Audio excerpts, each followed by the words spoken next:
I'm Heather. And I'm Desiree. And you're listening to the Perpetually Overdue podcast. Content warning. This episode does talk about mental health issues such as depression, suicide, suicidal thoughts, and gets into gender identity as well. So if any of those are triggers for you, when we get to that stereotype, skip over onto the next one. Hello, everyone, and welcome to another episode of the Perpetually Overdue podcast. I'm Desiree. And I'm Heather. And this week, we are going to talk about millennial stereotypes. True or false? I think that Desiree and I are uniquely qualified to talk about this subject since we are both millennials. Now, there is a debate as far as the exact time frame of millennials from what I have researched. So generally it's between 1981 and 1996, give or take a year. So some people say that it's from 1980 to 1995. Some people say it's up to 2000. A whole debate, right? Yeah.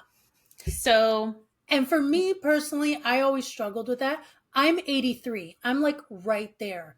And so when the whole concept of millennials came onto the scene of social media in a heavy way, like earlier 2000s, and people were really kind of making fun of millennials at that point, the younger millennials especially, I struggled with kind of finding myself to even be a millennial because all the things that they were saying about millennials were very much targeted to the very youngest of millennials, like that they didn't know about when we had phones with cords on the connected to the wall. And I was like, I did. So I was confused about where I stood because I was like, I'm not that demographic. I'm the one before. And sadly, to perpetuate the stereotype that, you know, Gen X is the lost generation. I didn't even know about Gen X. No one would talk about Gen X. Yeah, back then I did not know Gen X existed. I only knew about boomers. And well, my sister's Gen X, so that's how I well, my brother is too, but he was never on social media, so those things never came up in conversation as a thing. So for me, later on, when it did become more common, I always said I was either like a zillennial or that I was at the end of Gen X on the cusp of millennial. Well, the cusp is a real thing because it's obviously such a wide range as far as what is constituted as a generation. So it's interesting because I always felt it was the Gen Zers that were the ones that were poking fun of millennials in general, not younger millennials. So that's interesting because I never knew that. But this was earlier 2000s when Gen Z was infants, so it wasn't them yet. And see, and I never encountered that. I wasn't until recently when the debate about the side part and the skinny jeans came about that I even encountered being poked fun of for being a millennial.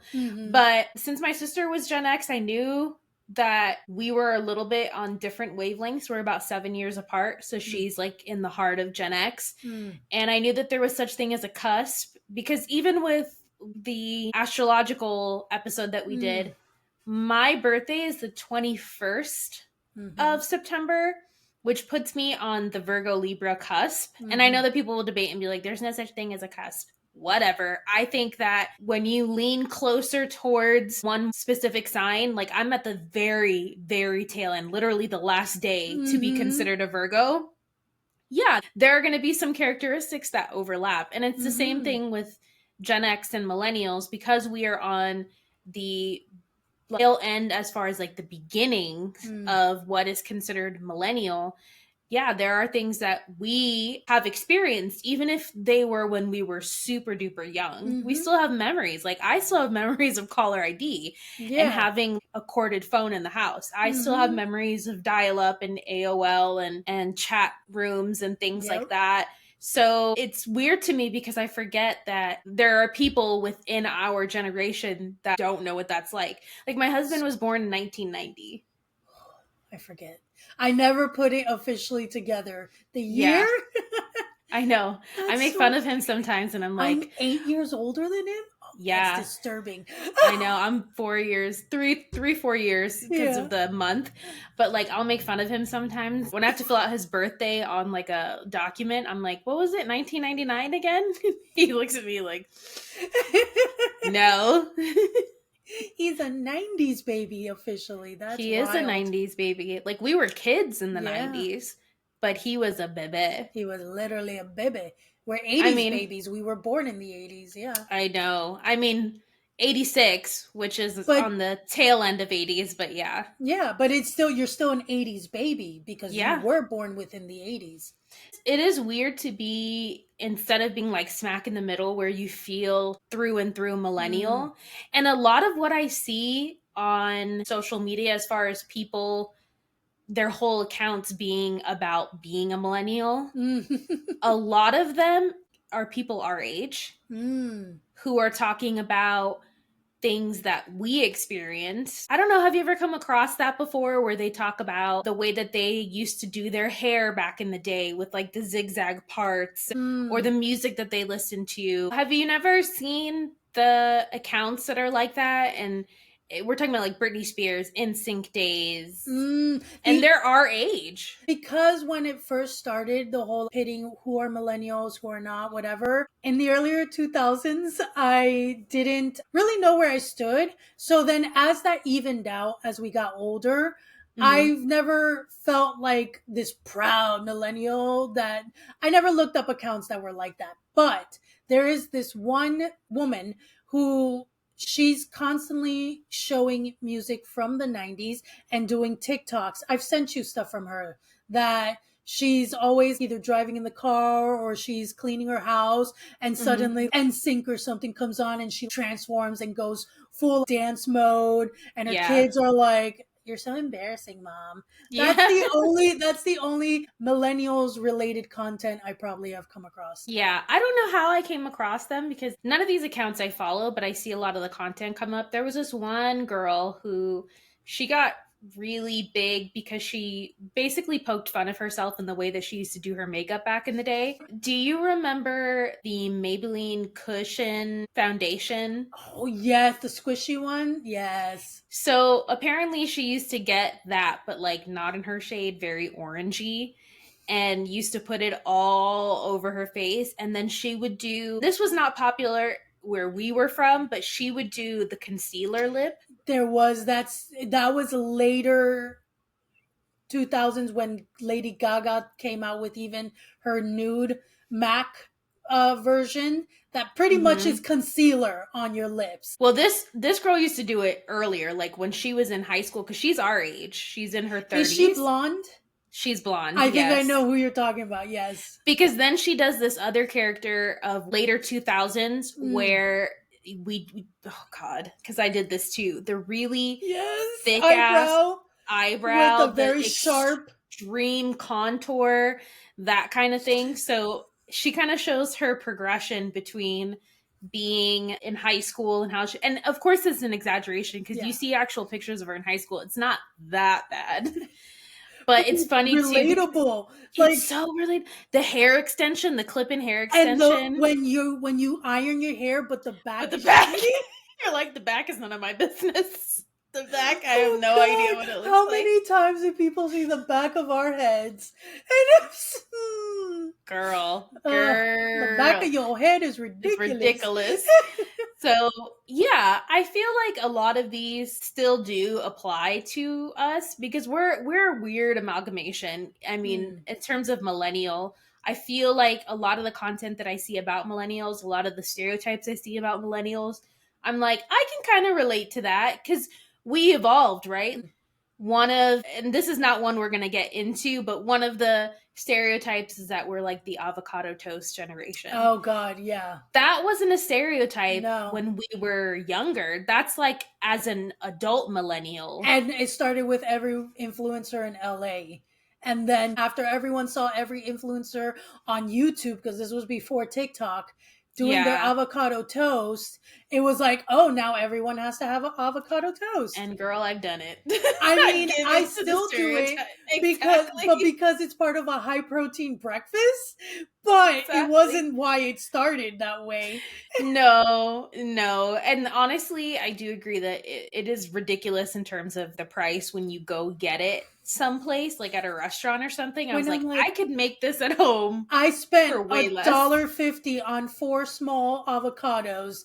I can make this at home With the egg and everything and the for like fancy seasoning. 90% less money than. Exactly. But I mean, we do a lot of avocado toast. It's true. Mhm. But I will say, I feel like the millennial concept evened out as the recent years, and probably because of social media becoming bigger. Then TikTok came onto the Yeah, scene, so now people consume a lot more of relatable content generational wise. totally. So now I think the definitions of millennials has become more accurate to when it first started in the Hmm. earlier 2000s, and there was the debate because who were the kids who ate the Tide Pods? Was it the See, younger millennials? I thought that that was Gen Z, but I could be wrong. But I thought so too. But I think it was early 2000s. So I think it was baby millennials that were on the cusp of Gen Z. Potentially. But then they pinned it on all millennials being stupid enough to eat Tide Pods, and I was like, wait a second, no, don't See, put me I in feel that like group. we must have way different experiences. Hold on one second. I'm going to look up who is the Tide Pod generation. This wasn't earlier 2000. This was 2018. Yeah, No, the Tide Pod Challenge was a viral internet trend in 2018 where people, mainly teenagers, recorded themselves consuming laundry detergent pods. that 2018. We can give that to Gen Z. that was 2018. I That thought was, that was way girl, longer. time is skewed for us, let me tell you, I will as say though, millennials. there Yeah. was a season in at least maybe 20 teens Hmm. that I was on YouTube a lot more than you. And I lived on YouTube practically. In addition to making content on YouTube, I was watching a lot of YouTube. And so a lot of this, I that's why I was seeing a lot of this discourse happening, that maybe Hmm. because this was way before TikTok existed. This was basically all we had was Instagram and Facebook. Um, and so Right. that's maybe where we have different stories about when we heard about a lot of I these like how things. you say these things definitively, even though we didn't live together and you have no idea how much YouTube I have But actually we talked, consumed. but when we talked, like we Yeah. wouldn't, like you, when I would talk about certain things, you didn't know about them. So it I mean, was that's just because we just watch different things on YouTube, but not because of the amount of time that we spend on YouTube. okay, fair. I will say that I think that and I could be wrong about this, I'm looking it up right now, Hmm. but I think we had our own weird challenge. Okay, we might be the cinnamon challenge generation. That was in early 2010s. What? I don't know what that is.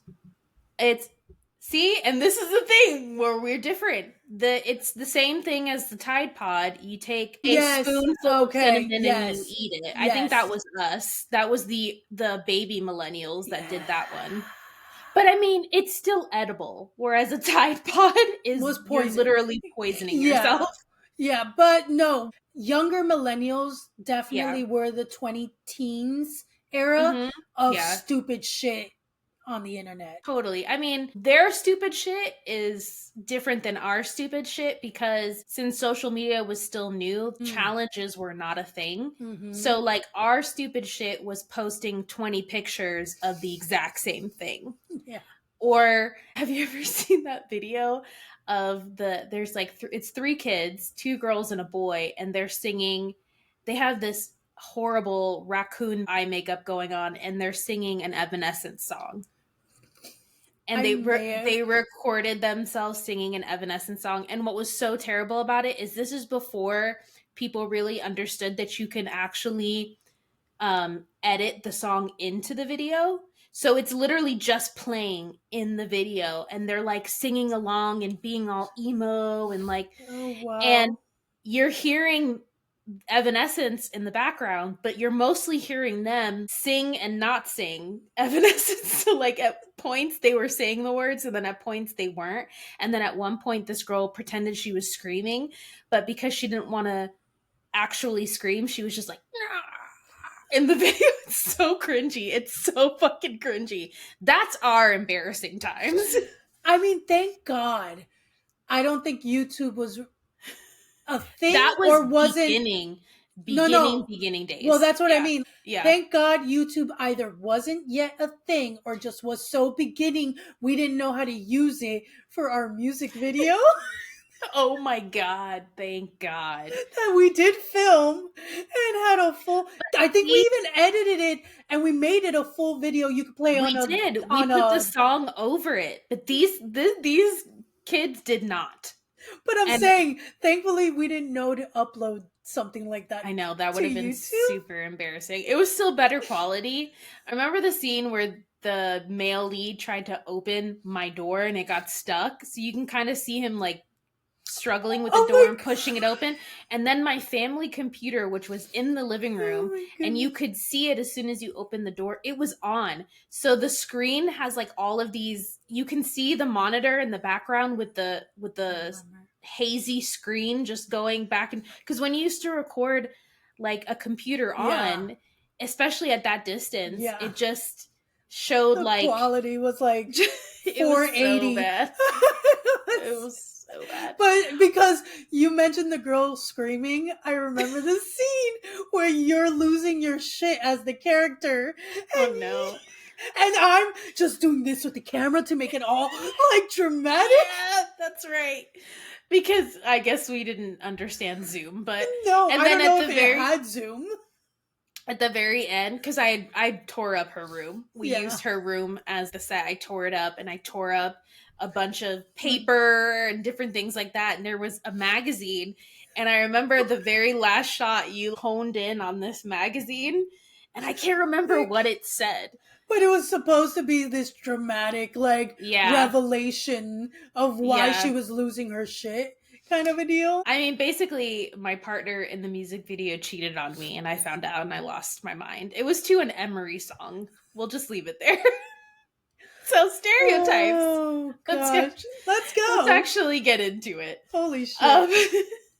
So, basically, we're going to state what the stereotype is, and we're each going to give our opinion on whether we think it's true or whether we think it's false. We might have the same opinion, which we often do, or we might have differing opinions about these stereotypes. So, starting in work and career, the very first one, millennials are job hoppers.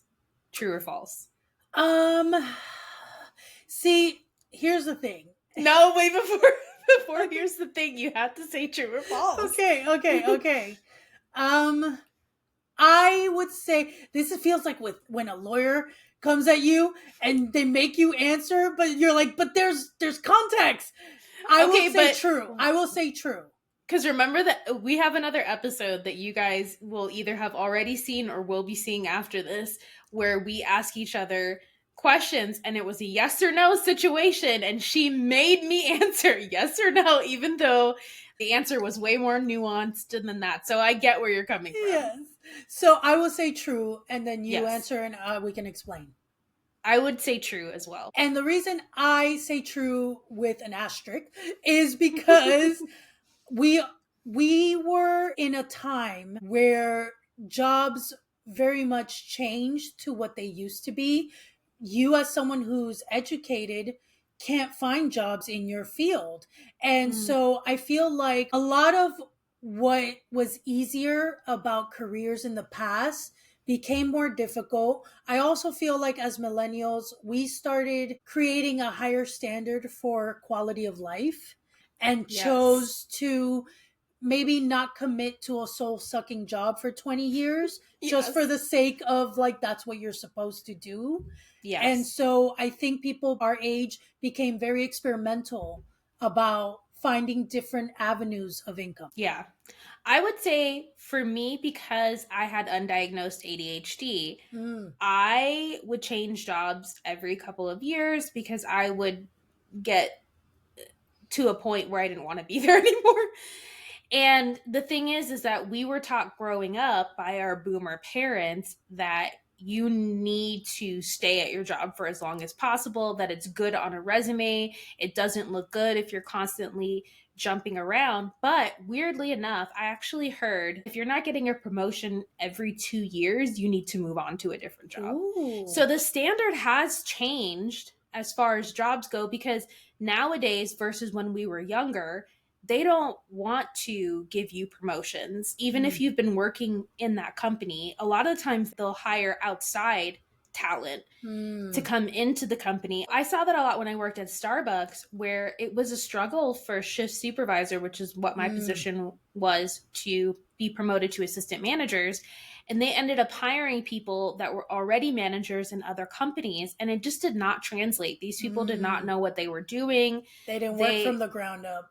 No, because as a manager, you have to do every job, even the job of a barista. So if you don't know how to make drinks, if you don't know how our shift functions, if you don't know what we order, things like that. And yes, there is a learning curve for anybody who gets hired in. So it's not like you couldn't be, but people were really, really good at their job, pretty much running the store. Because if you know anything about working at Starbucks, there's no such thing as an assistant manager. An assistant manager is just a training position. So your shift supervisors are pretty much your assistant managers. So we ordered for the store, supplies for the store. We would do everything. We would run the entire shift, everything but payroll and scheduling. Those are the only two things that we did not do.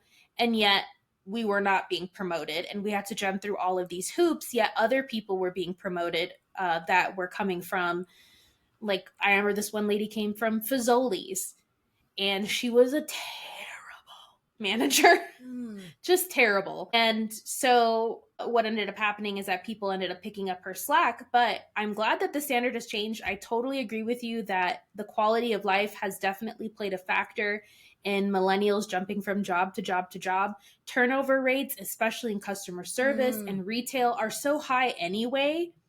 And I mean, Gen Z is worse. I mean, they will stay at a job for literally 2 seconds. And when I was a shift supervisor at Starbucks, we hired a lot of Gen Z, and they did not stick around for very long. So, and I'm watching a lot of Gen Zs in typical service jobs around town, and it's bad. They don't care. There's no work ethic at all. There's very much kind of like, I hate that I have to be here. And I'm like, I get it, but I'm the customer. Dude, I didn't like my Starbucks job most days either, but I put on that smile. I put on my customer service voice, and I did the best I could to give the person the experience they're paying for. Yeah.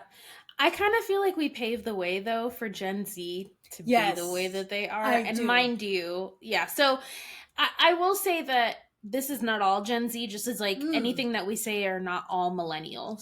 Some millennials, hit statements, yes, some millennials had terrible work ethics. Some Gen Z have terrible work ethics. Some don't. It all just depends. But yeah, that one we both agree true. Yeah. So next, this almost coincides as like what led from the job hopping is millennials being addicted to hustle culture. So constantly pursuing those side gigs and passion projects. I think definitely true. I would agree, true too. And it's because the boomers have screwed us. To be perfectly honest, no, it's true. When I worked at Starbucks, I had to fight for the wage that I had because I was trying to go to college at the same time. Granted, later than most people go to college, but still, every other shift supervisor that was there had a second job. So hustle culture and side gigs was almost a necessity because cost of living was so high. Yes. And not everybody wants to have 10 roommates. No. So it's understandable. But also, I think that millennials, they saw the opportunity that social media gave, YouTube gave. And so they were like, I'm going to go chase my dream, and I'm going to become an influencer. I'm going to become a DJ. I'm going to become this. I'm going to become that. I'm going to use these avenues to help me get to that place in that position. And a lot of those side gigs and passion projects ended up becoming their entire career, which good for them. Yeah. I will say that hustle culture is not necessarily a good thing because we do need to slow down. We do need to enjoy life. I don't want to be like our parents where we work and work and work and the government keeps pushing back the age of retirement and we don't enjoy life until we can retire, which not everybody can even afford to do anyway. So I think our generation is kind of the first generation that was like, I don't want to work myself to death. But then unfortunately, that's almost the catch-22 our generation Yeah. finds itself in, because we realized we don't want that to be our future. But the Right. hustle aspect of it is us desperately trying to find our way to have means to live. Yeah. And we're trying to get to the point where we can live and enjoy life at the same time. So it's almost that struggle, because we're trying to find a way to change the narrative of that. But we're still stuck, a lot of us, in the hustle aspect, because not all of us are getting paid millions to be influencers, which some cracked the code earlier on and became when they figured it out. So I feel like we're a little stuck in between of wanting to find the balance in life because we're learning from the past, but also some of us are still not there yet. So we're trying to find our way to get there, which requires more hustling. So it's kind of like between It a is rock and a hard. hard place. It is hard. And unfortunately, a lot of the hustling and the side gigs and passion projects end up being stuff that would typically be hobbies for us. And then we monetize it and then we stop enjoying it because it becomes work. So, yeah, that is a thing. And this next stereotype is a little contradictory to that, because if we are supposedly addicted to the side hustle, then why is it that there's a stereotype that millennials are lazy? True or false? I'm going to say false. I will also say false. And lazy in the sense of are unwilling to work or work hard, which I've seen people like, I think Whoopi Goldberg on The View was saying shit like it's that. All boomers. No, of course. Yeah. A lot of them are on social media tooting their horns, talking about how we're not willing to work hard, we're not willing to do the work, and that we're lazy and have no work ethic. And I think that's false as fuck. Oh, yeah. And the thing is right now they're saying the same thing about Gen Z, because now Gen Z is of working age and they're saying the exact same thing about them. Here's the thing. I'm going to say that Whoopi Goldberg, I will say that she's correct in the sense that we're not willing to work ourselves to death. We're not willing to work ourselves into a heart attack. We're not willing to work ourselves into a stroke. I think that our parents' generation, they were like, work, and that is my value. And I think that our generation started to shift that of, wait, my value isn't the work that I do. And start also noticing and demanding what they should get in return for their work. Because you hear a lot too that millennials are entitled. We hear that about Gen Z as well. And yeah, we're entitled to a healthy, non-toxic work environment that pays us what we are giving forth. And if we are not getting paid what we deserve, why am I going to put maximum effort in for a job that is just taking advantage of my labor but doesn't care if I live or die? Because I did the corporate world, and all I did was get abused verbally, mentally, and emotionally by my higher ups, by the presidents of the company. I was roped into doing multiple job positions, but only getting paid without the pay or title. Exactly. Getting paid a receptionist wage while I was being an assistant to higher positions and being promised I will eventually get those positions. Over a year later, still the receptionist, only getting paid the receptionist job while doing 3 jobs. So it's the fact that, yes, we're entitled, that we created higher standards and created boundaries, because the older generations think, well, the way we did it is we had to spit and lick boots, and that's what you have to do to get. No, that's what you allowed the standard to be. Exactly. That doesn't mean that it was correct and that we should continue that. Yeah, it's people from our parents' generation being like, well, my parents beat me and I turned out fine. No, you didn't. You're an alcoholic. You did not turn out fine. Just because you don't want to address the fact that Or you go have to trauma therapy. or go to therapy does not mean you're okay, okay? You have dangerous, self-destructive habits. Let's be honest. Exactly. So, my goodness. And it's like, just because you endured it doesn't mean that the following generations should endure that as well. And what happened to, I want better for future generations? Why do we constantly say, well, I did it and I went through it, so therefore it's okay? It's not okay. And the fact that you have generations behind you that are demanding better, that's a good thing. That should be celebrated. Yeah. I'm sorry it didn't happen for you, but that envy, that jealousy that you have of like, well, I did it and you should have to do it too. You know, there was a point in which women had to sleep with their bosses to get ahead. Is that the standard that we should continue to have? That? Exactly. No, it's not okay. So the fact that millennials demand more, the fact that Gen Z demands more, better work-life balance. I watched a documentary with my husband on Mike Mignola, which is one of his favorite graphic novelists. He created Hellboy. So this man, he had a talent and he decided he was going to be working in comics, and he just showed up one day at the studio who did like Marvel comics. And he just stood in the doorway day after day until they were like, hey, can that guy draw? Bring him in here. The days of shit like that happening, non-existent now. Now you work and work and work and you labor in the same position while being told time and time again that a promotion is coming. You get the job of 2-3 people and none of that happens. And they'll use your ideas. Yeah.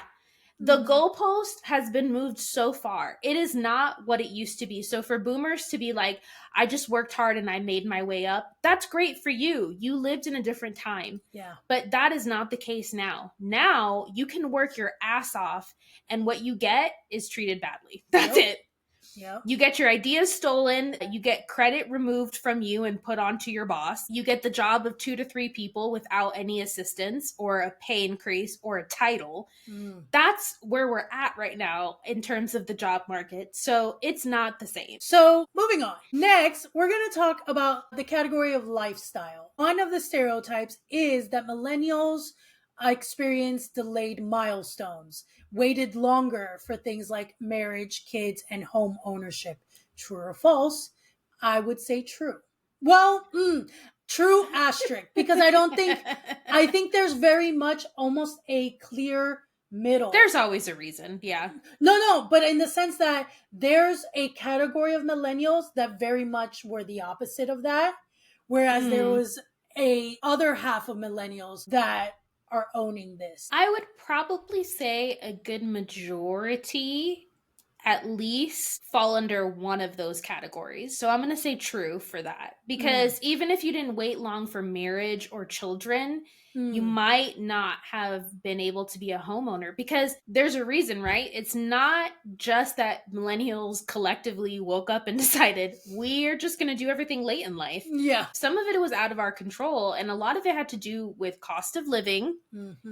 A lot of it had to do with the home market, the high interest rates that we were experiencing, things of that nature. And the fact that, again, in the 1980s, on one person's salary alone, you could afford to go and buy a house. You could afford a down payment. You could afford the monthly mortgage. That was not the case for us. And again, we hear our parents' generation telling us, well, we did it, and constantly just sidestepping the fact that wages have not gone up in forever. And so cost of living was drastically different 40, 50 years ago than it turned out for our adulthood. And for us, it continues to go up.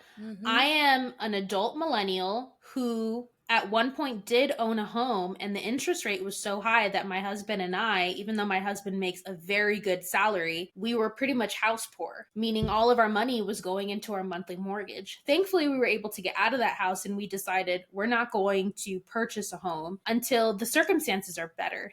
Well, they're not. We're looking at 7% on interest rates.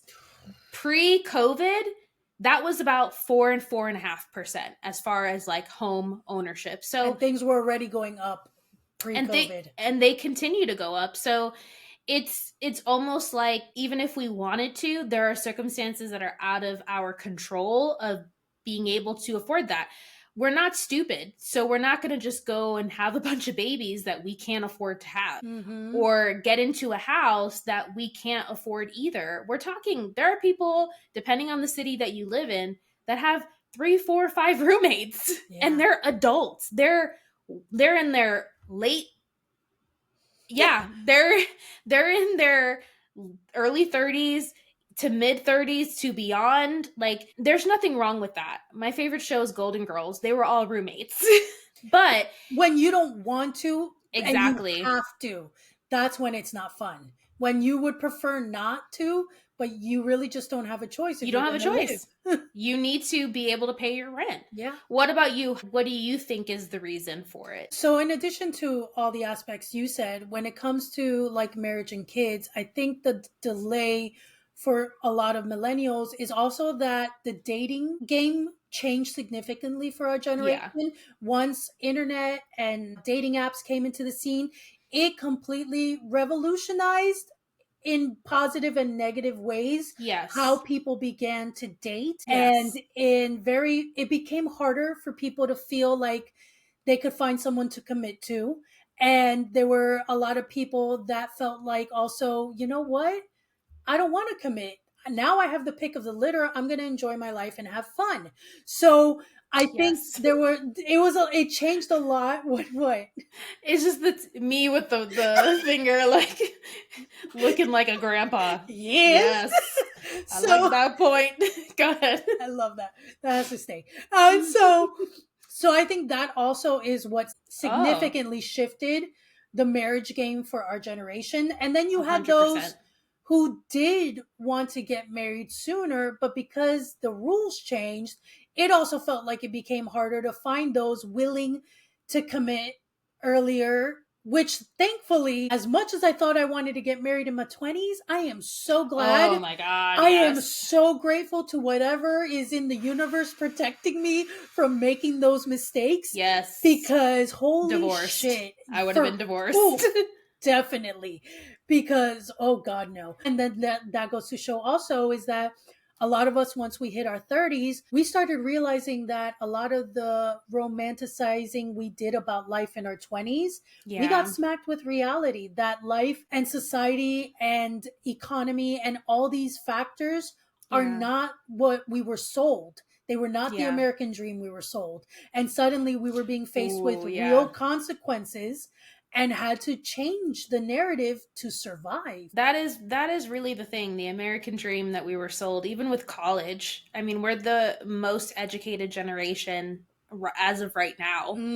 And yet most of us who have a degree, myself included, can't even find a job in the field that we paid thousands of dollars to get a piece of paper that says we're qualified to do that job. We were definitely sold something by our parents' generation and the generation before that, which I think is considered the silent generation. Oh, that I didn't even know that didn't pan out at all the way that we thought. Nope. And definitely benefited our parents' generation and their retirement and their 401ks and their pocketbooks, and completely screwed us. Yep.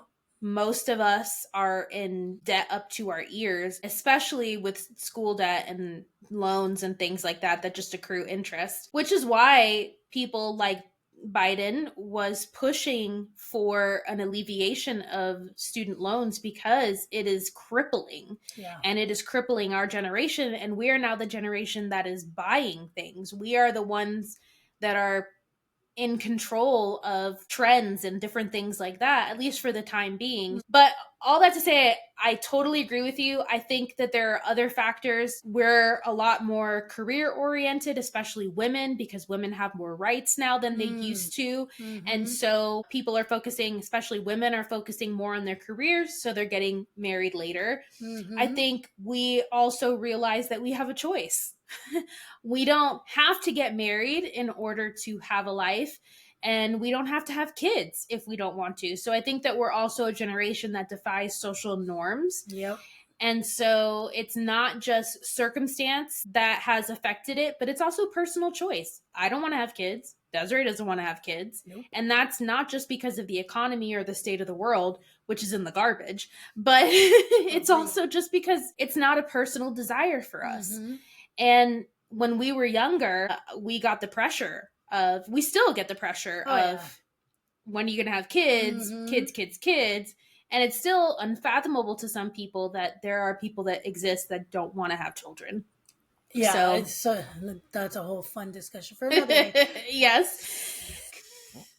So moving on to another category, values and behavior, which is, to me, the funnest category of this entire thing. But the first one is millennials are progressive and open-minded. True or false? True. 100% true, and fucking proud of it. Thank you. And I actually think that this goes hand in hand with the fact that we are the most educated generation, because we were sold college so fucking hard our whole lives. Yeah. Whether or not you agree with college, there's a lot that college does to progress your thinking, especially your critical thinking, which is why I think it gets attacked so much. So I do think that those two things go hand in hand of why so many millennials are progressive and left leaning. I mean, let's think about before women had rights. They didn't want them educated, because when you educate people, you open their mind to suddenly critical thinking and just being able to see the world differently than the little tiny square pocket box you want to put them in. It's true. And it's so funny because I have The Feminine Mystique, which is a really popular feminist manifesto. The author of The Feminine Mystique, Betty Friedan, she talked about how women in the 1950s and 60s were very much going to college. And it is detailed even in media. First Wives Club is one of our favorite movies. All those women went to college. The issue is that they would go to college, they would get degrees, and then they would get married, and they would never use their education. They would fall into the very stereotypical housewife, children, and, you know, their involvement was in the community, PTAs, neighborhood watch, things of that nature. So their husbands went off and worked, they stayed at home, and their whole life was their children. And so they experienced something called the empty nest syndrome, where a lot of women, after their children go off to college, have an identity crisis because their whole identity was their children. And even with their husband, that relationship became second to their children. And so a lot of them were figuring out like, oh, me and my husband have grown apart, and we've been grown apart, but I never noticed it before because I always had the kids to distract. Yeah. And back then, men didn't really help very much with the children and the housework and the domestic life. So they weren't involved. So yeah, it created a huge rift between husbands and wives. And a lot of them, once their children left, they realized like, oh, I don't really have a relationship with my husband. My whole existence was my kids.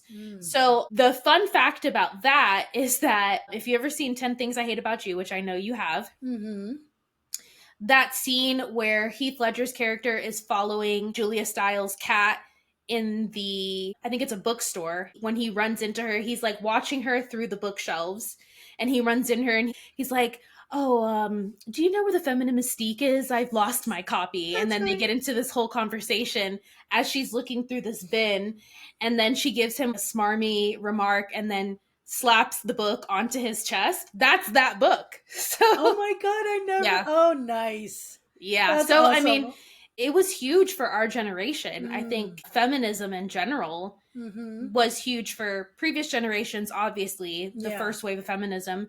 But a resurgence, definitely been expounded upon. So I think all of those things play a huge factor into that. And I mean, I'm sure that there are other things too. I know for me personally, I'm open-minded and progressive because I want to see equity and equality in our lifetime, please. You know, basic, simple rights of any human. I mean, yeah, because what's crazy is now researchers are saying that Gen Z have become more conservative. Yeah, that's wild to me. But yeah. It is so wild. But it's not entirely unfeasible because of the fact that Gen Z was pretty much raised by Gen X, and Gen X is very similar to boomers. but not so similar enough that we, who were pretty much raised by boomers, we were like, we don't want that. Yeah. We don't want that life. We don't want those mentalities. We've seen a lot of the destructiveness of our parents' generation. Gen X is like a step down from that. I know people are going to give me shit for saying that, but it's true. They're slightly more open-minded than boomers are, but still pretty conservative. So I'm not entirely surprised that their kids are conservative as well. I think it's something that they'll grow out of, honestly. I think for some it will stick, but I think for some they'll grow out of it like we did, because we were the Gen Z? Yes, Yeah. as far as Gen Z being conservative, we were conservative at one point. Yeah. Maybe not as extremely conservative as what you see today. When conservative was more like a healthy differing of opinions of middle things. of the road type of thing. When it actually had to do with policy. Yeah. And like 90s and early 2000s. Yeah. And there were some things that were like issues of morality, because obviously we were Christians, so we wanted to see certain things. That played a heavy influence for sure. Exactly. So it's interesting to be one of the only generations that is so open-minded and progressive. Yeah. Whew. All right. Next. So one millennial stereotype is that we are mental health advocates. True, I would say. 100% true. Thank goodness. Yes. Holy shit.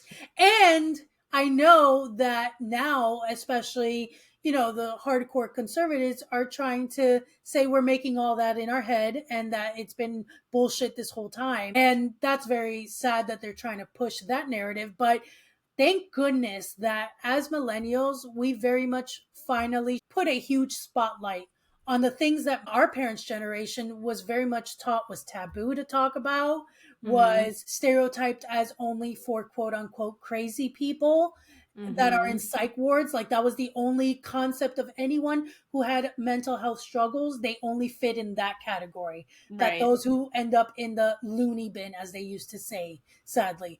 And so that, thank goodness, I would say very much that we are advocates now of mental health. I would agree. It's funny too, because as a lover of Golden Girls, I've seen a couple episodes where they have gone to therapy, and they very much talk about the stigma, and some of the characters in that show really believe in the stigma of people who go to therapy. They are off their rocker. They have some sort of mental illness, and those are the only people who go to therapy. But it was good because it shed light on the fact that therapy was very helpful. To see somebody, talk to somebody was a good thing. So I think there were people within our parents' generation who started to really see the point of mental health and therapy and other avenues. But that was revolutionary for them to have done that back then in that show. Very much so. And again, it just proves that things were starting to shift, especially in the 80s. I think, the vices of how people would normally deal with things, which is a lot of alcohol and sometimes drugs, and just different destructive behaviors that were clearly a cry for help and still are in a lot of ways. I think when you hear a lot of our parents' generation, they talk about just dealing with it. But their way of dealing with it is just stuffing it down, not talking about it, not really processing it, not understanding it, and therefore they can never overcome it. And they're just ticking time bombs at that point. Yeah. Which is a lot. I have a lot of opinions about this, but so I think that's why there's so much radical thinking right now, because there is such a juxtaposition between the way that millennials are handling their trauma and the way that our parents are like, that's good for you.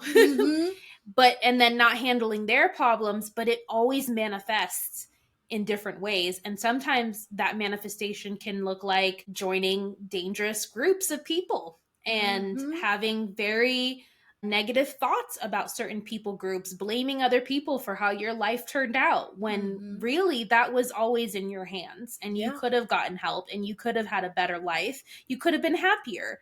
And it's not your neighbor's fault. It's not this person's fault. It's not that person's fault. The responsibility lies with you. Yeah. And it does partially lie with your upbringing and your childhood and your parents. That obviously go ignored and not addressed or faced or confronted. Absolutely. Yeah, but it's not the fault of a perfect stranger. No. And so I think no matter how hard you try to stuff that down, and we've learned that, it always manifests in some sort of way. And Yep. so we wanted to just avoid that. A lot of our generation wanted to avoid that. And again, these stereotypes are stereotypes for a reason, because a lot majority of millennials are like this, but not all of them. There are a lot that need to be in therapy. For real. I mean, it was definitely something that sadly, even growing up, because of religion, Mm-hmm. religion taught us that anything we struggled with mental health wise is a lie, is the devil, is a demon.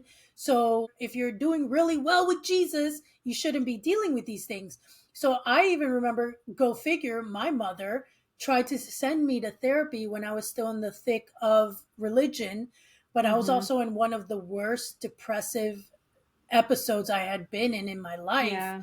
And this poor lady, like, I instantly shut her down because I was Mm-hmm. like, you're not Christian. You can't help me. So I would not even listen to her. And I left that office pissed. Granted, I was a little bamboozled because no one told me where they were taking me. They just threw Oh me in an yeah, that's office not and the it way was to like, do it. surprise. But That is not the way to do it. but unfortunately, I wasn't even open to hearing her, and I was Yeah. desperately in need of it because, again, we were already taught that anything mental health related, we had this Yeah. negative stigma against it, and then add what religion taught me.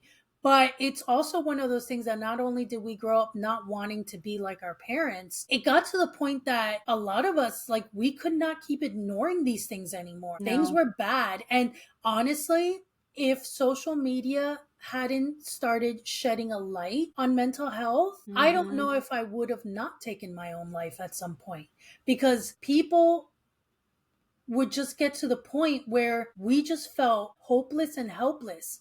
There was Mm-hmm. no one validating what we were going through. We felt crazy. We felt like we were losing our minds with depression and anxiety and all these different things. And no one was telling us what they were. No one was giving us a name for them. No one was telling us there was a way to live with this and not let it control you. And honestly, I don't know where I would be today if our generation hadn't started shedding a light on mental health and finally giving us tools and help to manage it. Yeah. Ooh, that got dark. So Yeah, I almost debated whether saying that, but no, I think I it's a think good thing. it's important because it was that bad. And I Yeah. think what our generation has done for mental health It's is that huge. serious and is that big that I think a lot of us wouldn't be here today if it wasn't for that. With you, I do think that because psychology has existed for so long, Hmm. and people have advocated and gone to school to learn about psychology, to practice psychology. So it has been around for a really long time. Life coaching, therapy, all of that. I think what social media did, and it just so happened to be within our generation, so we benefited from it, is to destigmatize a lot of the things that we just didn't know. We weren't ready to take the step to go into a therapist's office, but Hmm. we could watch a video on our phone. And the more videos we watched and the more people started talking about it, the more comfortable we became until finally we were like, hey, let me just try this therapy thing because it's not Hmm. what I thought that it was, or it's not what everybody told me that it was. Hmm. And I do agree with you. I mean, suicide is a very unfortunate and very sad thing, and people are in a lot of pain. And I hate the stigmas against it because people think that it's weak. Hmm. And it's again this mentality of you just have to grin and bear it. You Hmm. just have to grit your teeth and just get through it. But that's no way to live. No. I want to actually enjoy my life. I want to be happy. God forbid. I want to be fucking happy in my life, and I don't want to be miserable on my deathbed. And it's not even a lack of even resources and lifestyle because No. look at Robin Williams, look at the dancer Twitch, Hmm. these celebrities who you looked from the outside thinking they had everything available to them. They had families who loved them. They had, people in their lives. They had resources in their lives. Yeah. And it just goes to show you that it's not what you think it is because this mental prison that you're Yeah. constantly in, even with help, like it needs to be consistent Yeah. because you never know when it wants to come up and the severity of how it comes up you can't pick and choose what it looks like. It does what it does. And again, social media that we, like you said, benefited from even gave me the confidence to start talking about it, because that was another thing. It was living in silence with this for majority of all my adolescence, all of my 20s, half of my 30s. And finally, people were talking about it. I felt confident to talk about it. And not only did that help me to just say it out loud, but then others going, oh my God, me too, felt good to hear, to go, I'm not alone. And then it felt good to know I'm helping others come out of that prison and realize you're not alone either. There's a lot of empathy and compassion, which again, I think also ties into the open-mindedness of our generation, is that things like that allowed us to have more of an open mind to other things like trans people, like LGBTQ, because when we were taught growing up that this is a choice. Yeah. That the way that you feel, the way that you function is a choice. And psychology tells us differently. It tells us that that's not the case. There is dysphoria. There is just how this person functions, how they are innately. And that contradicted a lot of what we were told growing up, being exposed to different people groups. I mean, it's one of the things that pulled me out of Christianity. I remember watching a documentary about trans kids, and it followed a trans girl who was in the process of transitioning, not old enough to be on hormones or anything like that, but was able to live her life as a girl. And that's how she felt on the inside, and the extreme measures that this child was willing to go because she felt like a girl. It destigmatized a lot of things, because when you realize things like depression that are more widely acceptable now is not something that you're just making up, and it's not something that's in your control necessarily, although you can do things to try to help yourself and to get certain aspects of depression under control, but it's not something that you just chose. It's not just something that you were like, what mental illness would I like today? You know what I mean? Like, and so it helps you to understand there is something called dysphoria, and this person, their brain doesn't align with their body. And that's not something that we need to villainize or say is of the devil or of this or something like that. That's something that we just need to be understanding of and be accepting of. Yes. And it's wild, because if we really, again, for those who understand critical thinking and have it, if we really think about it, as humans, we are so complex, and we keep trying to put things and ourselves in boxes. But the human mind, I mean, literally the brain, we barely tap into every aspect of how the brain functions and what it does for the body. We are so complex as Homo sapiens.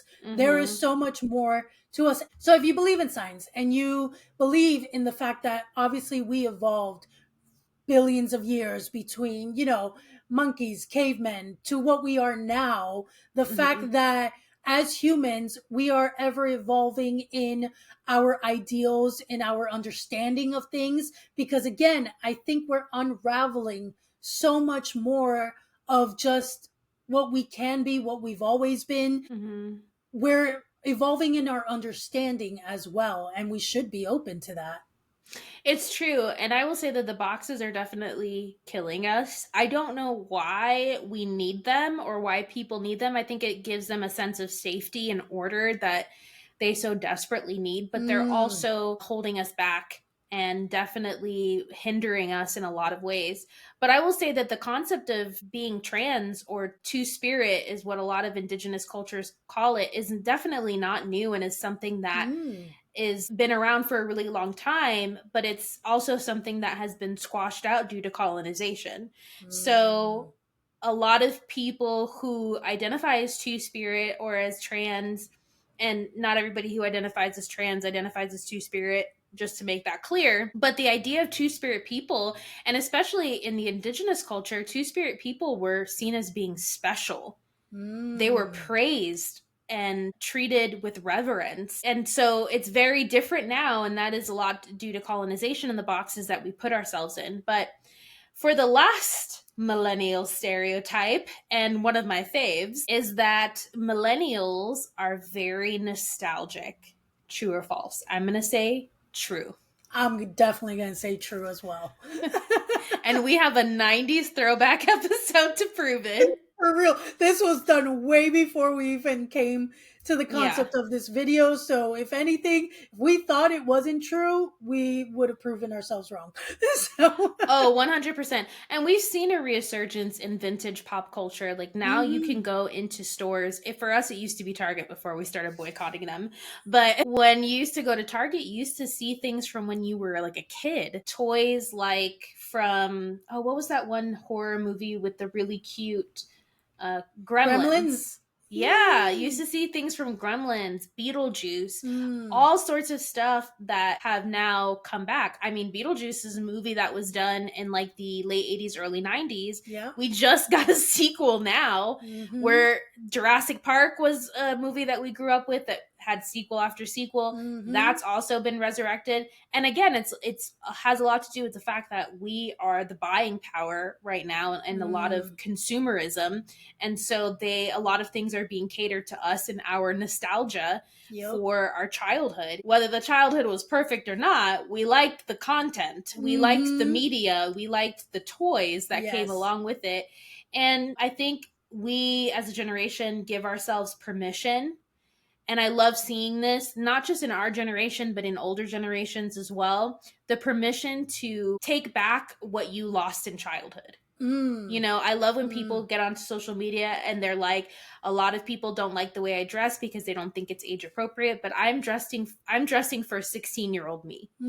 Because 16-year-old me couldn't dress this way but wanted to. Yes. Stuff like that where it's like in childhood, there were certain things that they couldn't partake in, maybe because their parents didn't allow them to, maybe because they didn't have the money to at the time, that now they're all about sort of feeding that inner child of, I'm going to give my inner child what they want and what makes them feel good because they deserve it. And I love that about our generation. Hear, hear. I agree. Yeah, it's one of those things that, again, Gen Z social media wants to make fun of us about, but I mean, could care less. For real.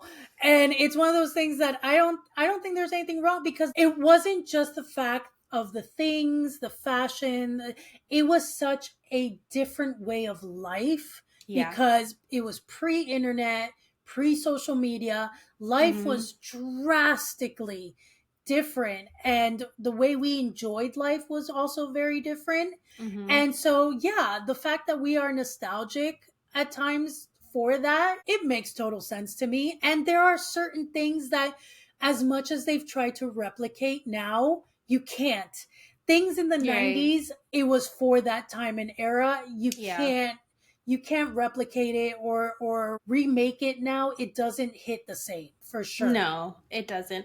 And I'm sure that there are other generations, older generations, that feel that way, that we're on the cusp of things. Like I imagine the Industrial Revolution, how life was before that versus after that, when instead of people doing everything handmade or going to a seamstress, you now have a factory that's producing a lot of these things. And we've heard older generations too talk about some of the things that have come back in fashion within our generation, and the nostalgia that they feel. They're like, oh my gosh, I'm so glad that this is back.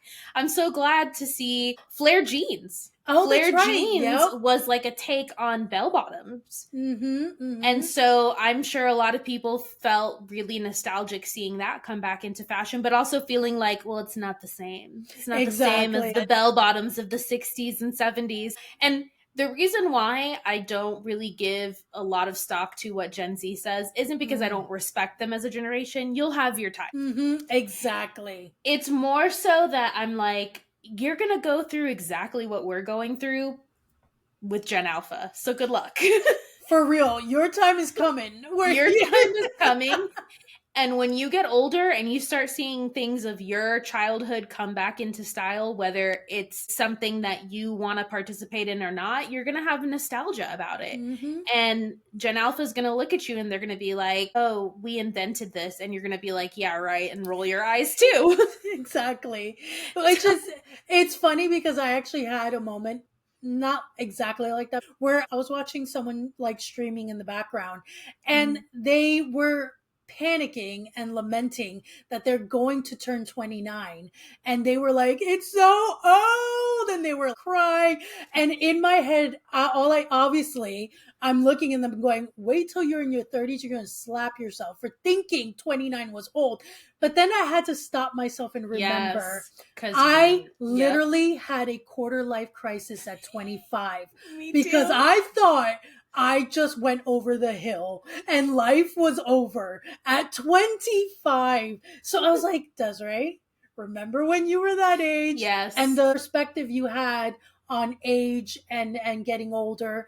You know, it's one of those things that unfortunately you can't help someone understand because they won't get it until they're older. Oh, totally. And I went through mine at 27, and it was more so of like that I hadn't accomplished certain things that I wanted to, or I wasn't in the place that I wanted to be in. Not so much that I was like, I'm old, put me in the grave right now. Yeah. But it's true. Like, to you, when you're looking out at 30s and 40s, you're thinking, by the time I get to 40, my life is half over. And in a way, it's true. But when you get into your 30s, you realize how time is such a conundrum in the fact that it goes so slowly, but so fast at the same time. And that there are so many years still yet ahead of you. And the way that you feel is what really matters. And I think that that's not something that you really realize in your 20s, because you think I'm going to feel my age, and you don't. So there's a lot to it. This was a really fun episode. We'll probably do a part 2 to this, maybe specifically about millennial women versus millennial men, because there are stereotypes that are specific to those two genders, and it would be fun to get into that. But call to action for our audience, our listeners. We are so happy that you're here. We're so happy that you're listening. We hope that you really enjoyed this episode. We want to ask and start a conversation on Threads, on Instagram, on TikTok, on YouTube. What are millennial stereotypes that you heard of that we did not cover today? And if there are any stereotypes that we did cover about millennials, do you agree with our assessment? Because we pretty much have said the same thing for each one as far as like true and false goes. So do you agree with our assessment of these stereotypes? Do you relate to these stereotypes on a personal level? We would love to hear, especially from younger millennials, because we think that y'all have a bit of a different experience than what we had, and we're both older millennials, so our experiences are really similar. We would love to hear from you and engage with you in any of those comments section.